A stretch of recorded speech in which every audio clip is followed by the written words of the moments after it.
Hello everyone, good evening to all of you. I hope आप सब ठीक हैं और आपकी प्रिपरेशंस भी काफ़ी हद तक अच्छी चल रही होंगी।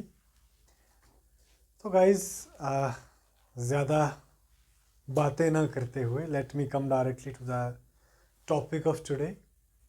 लास्ट क्लासेस में हम 14th सेंचुरी को डील कर चुके हैं and I have given the introduction of university wits as well. You can go and check out the videos on my channel. और क्रोनोलॉजिकल ऑर्डर में हम जितने भी माइनर यूनिवर्सिटी बिट्स हैं, जिसमें John Lyly, Robert Greene, Thomas Nashe, Thomas Kyd, so on and so forth, उनके works और authorship की मैंने बात करी है। क्रिस्टोफर मार्लो को हम आने वाले सेशंस में करेंगे। आज की क्लास में I am going to deal with an important topic that is based on Thomas Wyatt, और वियाट भी कह सकते हैं आप, Thomas Wyatt and Henry Howard.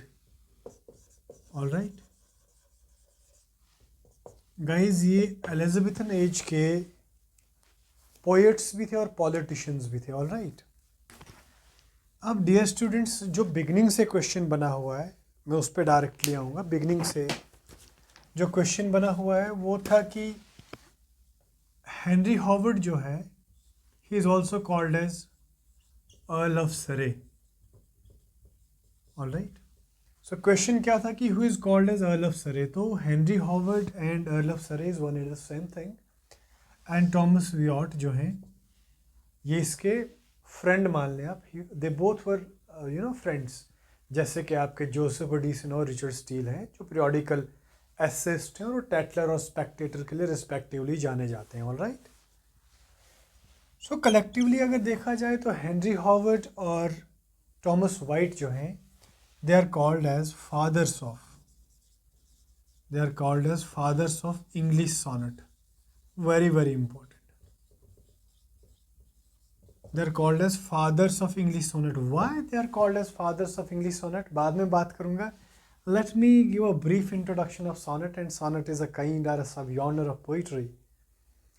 और sonnet क्या है कि जिसमें आप अपना पर्सनल फील को एक्सप्रेस कर सको, और 14 लाइन्स का होता है ये. अब गाइज, एग्जाम के अंदर क्वेश्चन कुछ यूँ आया था कि what does curtal sonnet means. तो curtal sonnet comprises 11.5 lines. And G.M. Hopkins, Gerard Manley Hopkins and John Keats, they are mainly known for Curtal sonnet, जिसकी कॉम्पोजिशन 11.5 लाइन्स होती है. गाइज, एग्जामिनेशन ओरिएंटेड पॉइंट है, please pen down करिएगा. अब आता हूँ कि फादर ऑफ इंग्लिश सोनेट्स क्यों कहा जाता था. हेनरी हॉवर्ड और थॉमस वाइट जो थे, originally they are the citizens of England, but they made a shift. They went on a diplomatic tour to Italy, and as we all know, Petrarch was a famous Italian writer, and during that time he was mainly known for a sonnet that was called as Petrarchian sonnet. All right, or alternatively we called Petrarchian sonnet as Italian sonnet. तो ये Thomas Wyatt और Henry Howard, या आप earl of सरे भी कह सकते हैं, इन्होंने इटली में जाके पेट्रियार्क के सोनेट को कॉपी करा और कॉपी करके इंग्लैंड में एस्टैब्लिश करा. लेटर ऑन पेट्रियार्कन सोनेट पे ही बेस्ड आपका इंग्लिश सोनेट है, जिसको आप शेक्सपियरन सोनेट भी कहते हैं. थोड़ा सा पेट्रियार्कन सोनेट की बात करूँगा. ऑक्टेव फॉलोड बाय सेस्टेट, और इसकी राइम स्कीम क्या है, A B B A C D E F continue कर दें. ये पेट्रियार्कियन, या इसको आप इटालियन सोनेट भी कहते हैं. It's the rhyme scheme and it comprises octave followed by sestet. I hope you got it. So collectively guys, इन दोनों राइटर्स को फादर ऑफ इंग्लिश सोनेट कहा गया है. एक एक की बात करते हैं. पहले थॉमस वाइट की बात करेंगे. He was close friend of Henry Howard, Earl of Surrey.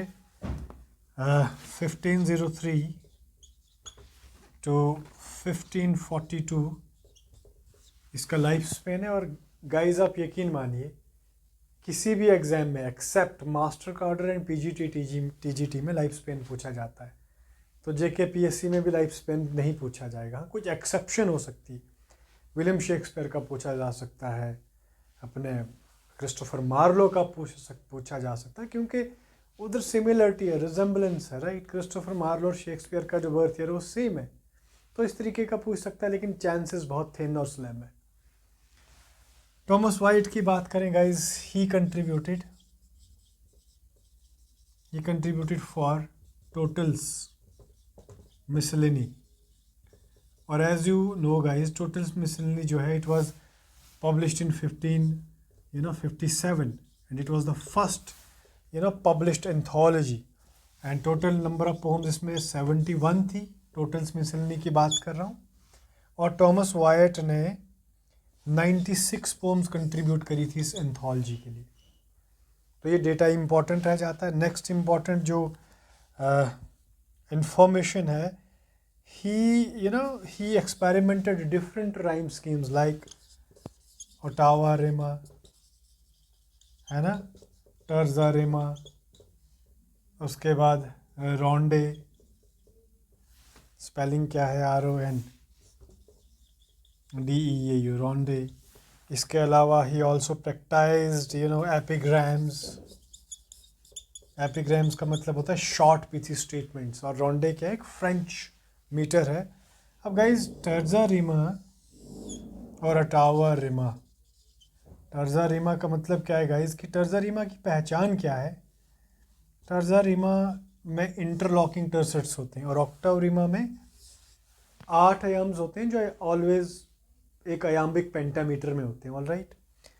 अब गाइज टर्जा रिमा और ओटावा रिमा से क्वेश्चन बनता है ना, हेनरी हॉवर्ड से क्वेश्चन बना हुआ है, लेकिन टर्जा रिमा पे थोड़ी सी बात करेंगे हम। क्वेश्चन कैसे बनता है टर्जा रिमा और ओटावा रिमा से। पहले हम टर्जा रिमा की बात करेंगे। क्वेश्चन ये बनता है कि which among the following work is written terza rima and which among the following work is written in ottava rima. तो टर्जा रिमा की हम बात करेंगे सबसे पहले डिवाइन कॉमेडी, जो किसका वर्क है, divine comedy is a work written by Dante. It's divided into 99 cantos plus 1 prologue, तो टोटल 100 कैंटोज है इसके अंदर, 3 पार्ट्स में डिवाइड है। It's in terza rima. Next is next work which is in terza rima, prophecy of Dante, very important. Prophecy of Dante है ना, prophecy of Dante is a poem written by Lord Byron. Next is Ode to the West Wind, very very important Ode to the West Wind guys, ये PB Shelley की poem है। और Ode to the West Wind की closing lines क्या है, If winter comes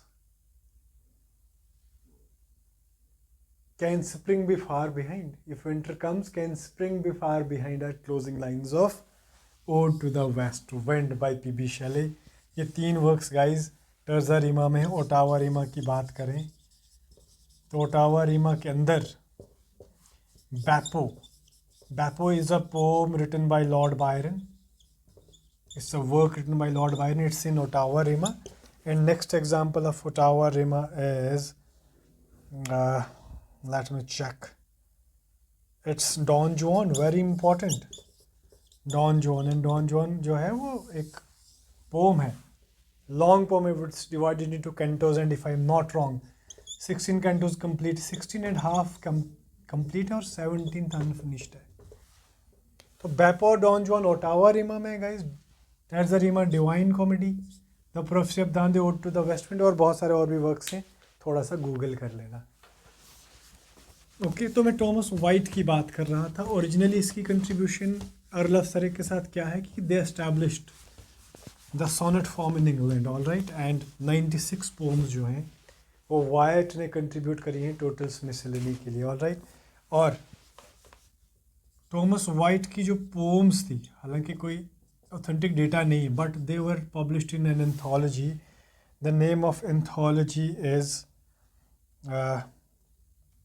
in which जिसमें ये publish हुई थी गाइज, उस एंथोलॉजी का नाम देखने दें मुझे, the name of that anthology जब मिलेगा तब बता दूंगा।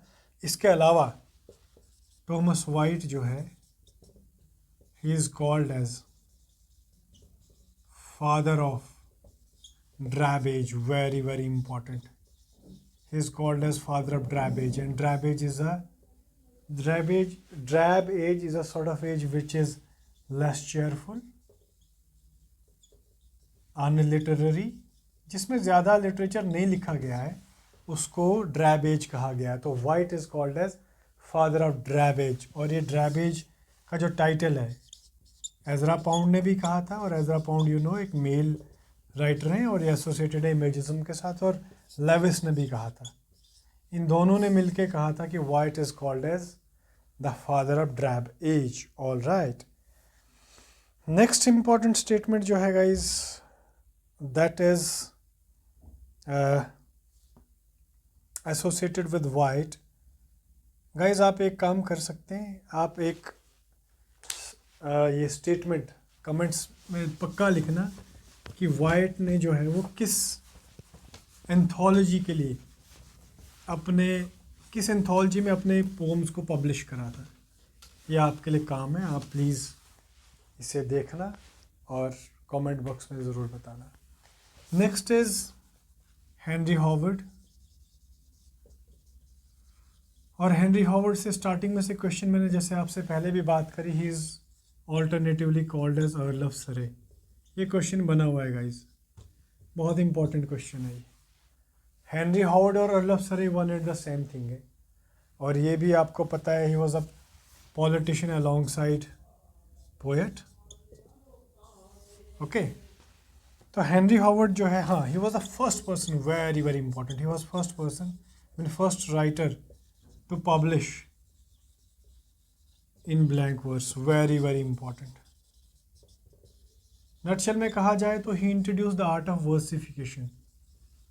वर्स का मतलब क्या होता है? पोइटिक लाइन होता है। वर्सिफिकेशन क्या होता है? कोलोकियल लैंग्वेज में बोलूँ तो एक पोइम्स के अंदर मीटर्स वगैरह के साथ जो चीज़ें डील करती हैं ना, और जो आर्ट उसमें यूज़ होता है, that is called as versification. So who introduce the art of versification in English poetry? It was Henry Howard, alternatively called as Earl of Surrey. So he was the first person who published in blank verse. और blank verse एक ऐसी poetic line है guys which is unrhymed but मीट्रिकल।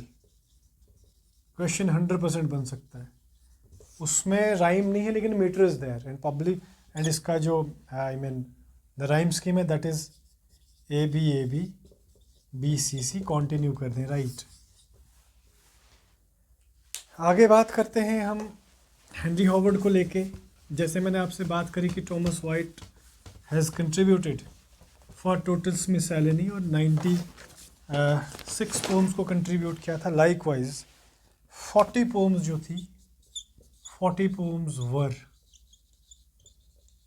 Introduced और contributed by Henry Howard to the Totals Miscellany। इसने 40 poems जो थी वो contribute करी थी। किसके लिए? टोटल्स मिसैलनी के लिए, जो किसने लिखी थी? रिचर्ड टोटल ने लिखी थी।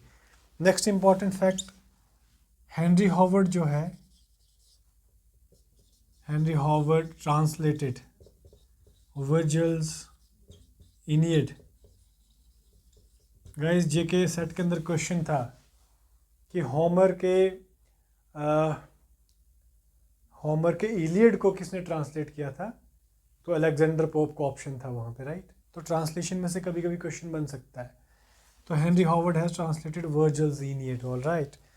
नेक्स्ट इम्पॉर्टेंट, हाँ, वैसे कलेक्टिवली अगर देखा जाए तो they both are called as the father of drab age, right. तो दोनों ऑप्शन हो वो भी सही है, एक ऑप्शन हो वो भी सही है। And they both collectively contributed for the renaissance poetry, all right.